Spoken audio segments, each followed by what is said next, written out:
Hello mga Marites! Tinanong ako ng asawa ko kung ano daw gusto kong regalo sa Mother's Day. Pero Diyos ko, Jo, hindi ako tumatanggi sa grasya. Madalang lang ang Mother's Day, Jo. Mananamantala na ako. Pag tinatanong tayo, sabihin agad natin yung gusto natin. Lalo na tong asawa ko, madalang lang saniban to. One time, big time, Jo. Manyamantala ka, Marites. Loko. Sinabi ko tong gusto kong to, tumahimik yung asawa ko. Pero syempre, Joe, wala nang bawian. Tinanong mo ko, kaya ibili mo ko.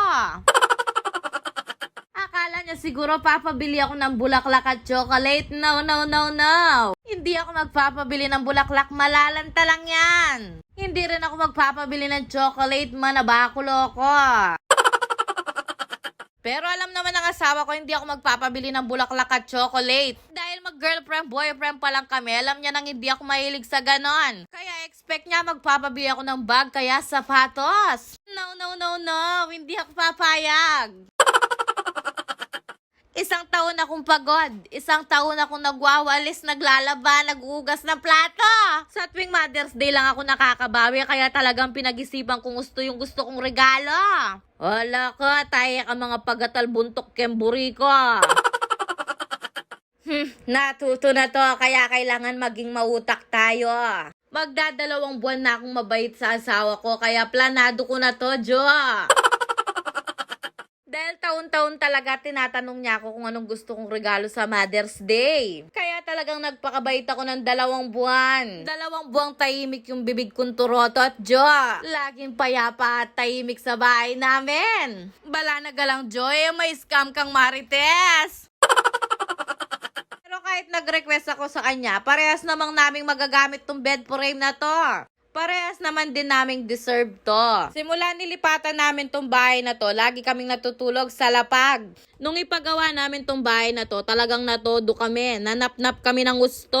Kaya nung linipatan namin tong bahay na to, wala talagang kalaman-laman. Ultimo sala set namin, binigay lang ng mga biyenan ko noon. Pero masaya kami dahil nagkaroon kami ng sariling bahay. Kaya nagsumikap talaga kami, paunti-unti bumibili kami ng mga gamit namin sa bahay. Pero pag bumibili kami ng gamit sa bahay, hindi namin minamadali. Yung mindset kasi naming mag-asawa, kailangan yung bibili namin, gustong-gusto talaga namin at pinag-isipan namin. Kaya pinag-iipunan muna talaga namin bago namin bilhin. Pero itong bed frame na to, magdadalawang taon na kami sa bahay, noong pa man pinaplano na namin. Nuko, Jo, lumipas na yung 2 taon, hindi namin nabibili.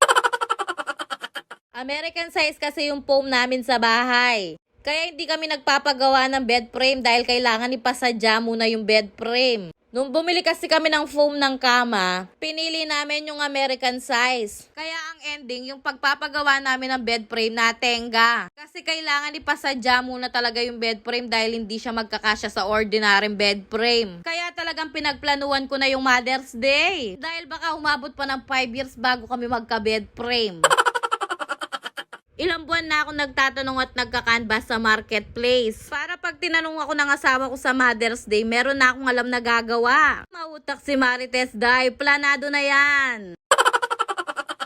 Ang dami kong pinag-canvasan at pinagtanungan. Dahil nga oversize yung ipapagawa namin, may kamahalan. Ang dami ko talagang pinagtanungan pero sobrang mahal talaga kasi kailangan ipasadya. Buti na lang nahanap ko tong Christian bed frame. Sobrang ganda talaga ng mga gawa nila at mura sila unlike sa iba. Kaya napakaganda talaga ng mga feedback ng mga nagiging customer nila sa kanila. At talaga namang hindi ako nagsisi. Napakapulido ng gawa nila at napakabait pa nilang katransaksyon. At purong mahogany talaga yung ginamit nila sa bed frame. Kahit ang dami kong request sa kanila nung pinapagawa ko to, hindi sila nagre-reklamo kahit nakukulitan na talaga sila sa akin. Grabe, sobrang salamat sa inyo. Tignan nyo naman kahit gabing-gabi na i-deliver talaga nila yung bed frame. Kasama pa nila si Jake Cyrus Jano, kaporma na po mo, Nedjo. Grabe, tignan nyo naman, sobrang ganda talaga. Kahit magkaldagan kami dito, pwede.